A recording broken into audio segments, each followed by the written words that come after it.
అమరవీరుల ఆకాంక్షల మేరకు పనిచేస్తానని ప్రొఫెసర్ కోదండరాం అన్నారు.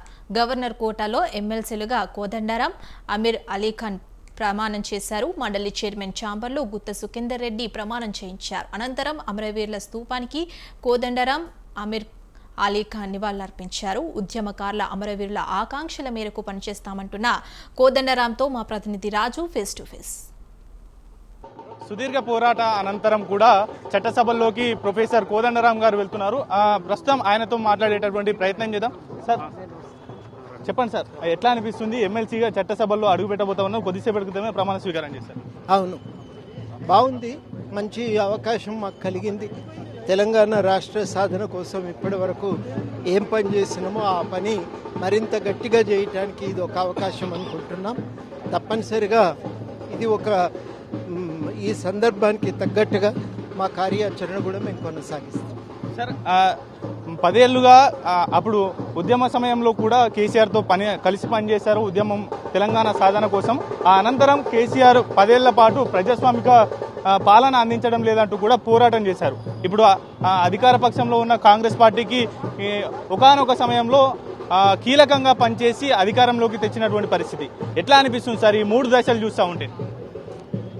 ఇప్పుడు ఏదున్నా అధికారం అనేది సాధనమే, కానీ దానంతటదే ఒక అంతిమ లక్ష్యం కాదు కదా.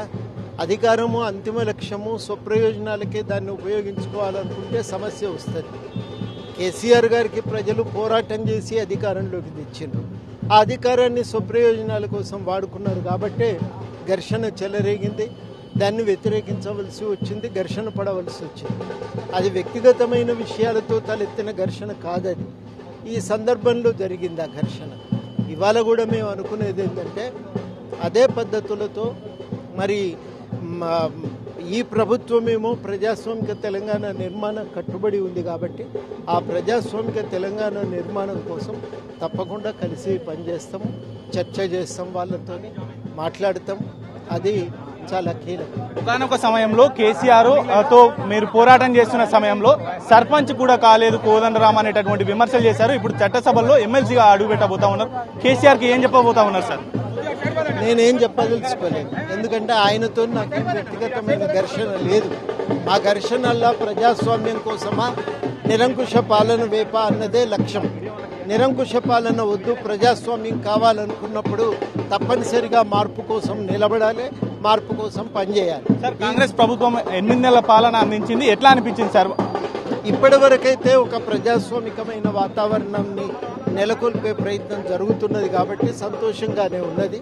తప్పకుండా ఈ సమయంలో మా వంతుగా ఈ సమయంలో ఈ కర్తవ్య సాధన కోసం జరుగుతున్న ప్రయాణంలో మా వంతుగా మేము మా ప్రయత్నం కూడా మేము కొనసాగిస్తాం, తోడ్పాటు అందిస్తాం. మంత్రివర్గంలోకి తీసుకుంటారు. విద్యాశాఖ మంత్రి ఇప్పటికే సీఎం వద్దనే ఉంది. ఆ విద్యాశాఖ మంత్రికి సూటబుల్ పర్సన్ కోదండరాం అనేటటువంటి చర్చ కూడా రాజకీయ వర్గాల్లో నడుస్తూ ఉంది. ఏమంటారు సార్?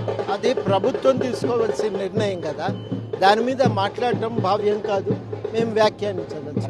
ఇది ప్రొఫెసర్ కోదండరాం గారు చెప్తున్నటువంటి మాట. అయితే కేసీఆర్ తో ఎటువంటి వ్యక్తిగత విద్వేషాలు లేవు, కేవలం ప్రజలకు అందుబాటులో ఉండి పాలన సాగించాలి. అలాగే ప్రజల యొక్క సమస్యలు ఎప్పటికప్పుడు అధికారుల దృష్టికి అలాగే ప్రభుత్వం దృష్టికి తీసుకువెళ్లాను, అదే పోరాటం కొనసాగించాను. ఇప్పటికి కూడా ప్రభుత్వంలో భాగమైనప్పటికీ కూడా ప్రజా సమస్యల పక్షాన్ని నేను నిలబడతాననేటటువంటి వ్యాఖ్యలు చేస్తున్నటువంటి పరిస్థితి అయితే ఉంది కోదండరాం. కెమెరా పర్సన్ జానకిరెడ్డితో రాజు, స్వతంత్ర టీవీ, హైదరాబాద్.